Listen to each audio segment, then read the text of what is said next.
Yosemite is one of our country's treasure national parks, open to all, but not all of it open to all. Our media partner, the San Francisco Standard, just published an article about an exclusive vacation spot in Yosemite that's reserved for certain San Francisco city officials.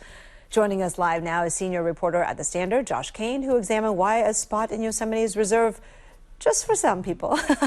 Josh, good to see you. Good to see you, Kristen. How are you? Good, thanks. Hey, so your reporting uncovered that San Francisco has city-owned cabins in an area of Yosemite. Tell us where it is and how the city kind of got that exclusive access to the area. Yeah, so there are two cabins, cottages is what they call them, and a bunkhouse. And they sleep between 5 and 7 for the cottages and up to 16 people for the bunkhouse. And the creation of these overnight facilities that are, as you said, exclusively available to elected officials and some city employees and water officials, they go back to the creation of the dam, O'Shaughnessy Dam, which is named after the chief engineer, Michael O'Shaughnessy. And so a little over a century ago, they began work on this project to basically create a reservoir that is now the water source for about 2.5 million people in the Bay Area. Right, because that's right next to Hetch Hetchy Reservoir, right? Of course, San Francisco gets its water from Hetch Hetchy. I just didn't know part of the deal was that, those cabins. So who pays for it? I mean, I suppose there's maintenance, there's, all that. Does it involve taxpayer money? Absolutely, yeah. This is a city-operated overnight set of cottages. So basically, this is funded with taxpayer money. It is a very exclusive perk, and it's one that actually several supervisors have taken advantage of. The convicted former head of the Public Utilities Commission, Harlan Kelly, was a frequent guest. And we actually compiled a list of everyone who's stayed there since the beginning of 2018. And we did ask the question, why is it that only city officials have this benefit? And not anyone could really answer it. It's just been kind of something that they give exclusive access to. And there is facilities nearby that the city has, Camp Mather. But this is literally, I mean, you're talking about a short stroll out the door and you are right on the water. It's a very, very beautiful preserve.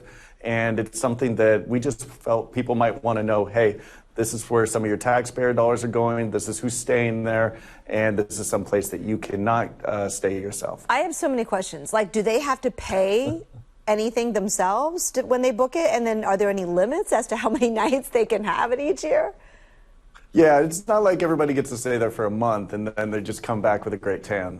There is a limited amount of time that you can stay there. You have to apply for a lottery early in the year.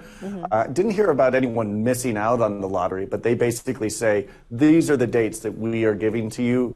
If you want it, say yes. It costs about $250 to $350 a night. But as I mentioned, one of the facilities, the bunkhouse, you can sleep up to 16 people there. So if you're talking about $350 a night, that is an absolute steal because the closest lodgings that we could find, Wani Lodge, which is right by Yosemite National Park, single bedrooms start at $520 a night. So there's a little bit of the difference there. Whoa, and you can get so many more people in here, and it's right there at the water. So what are officials telling you about this perk? Did you talk to anybody? What did they say? There's not really any shame in the game. I mean, they're like, yeah, this is a perk. I take advantage of it. And you know what? I am very happy that I have the ability to do so. They're honest. So they're just straightforward about it. And I think, a lot of people say that there's a benefit to it because there's a lot of history there when it comes to our water source and the ingenuity that was involved in creating the dam, which was really basically a 20-year project. It's quite impressive. However, sometimes there's not necessarily a smoking gun or a scandal in some of these stories that I write. It's more of just like, hey, I thought this was interesting. Yeah. Would you like to know how your city taxpayer dollars work? I know. I'm wondering if you have to be at a certain tier. When you said officials, like, who qualifies? You can't just be a regular worker. Do you have to be at a certain level, a supervisor, what? Yeah, so you need to either work for the Public Utilities Commission, you need to be serving on a regional water agency, or you need to be an elected official. But if you're just a standard Joe Schmo, who nothing against Joe Schmoes. We all have work to do and we all like grind.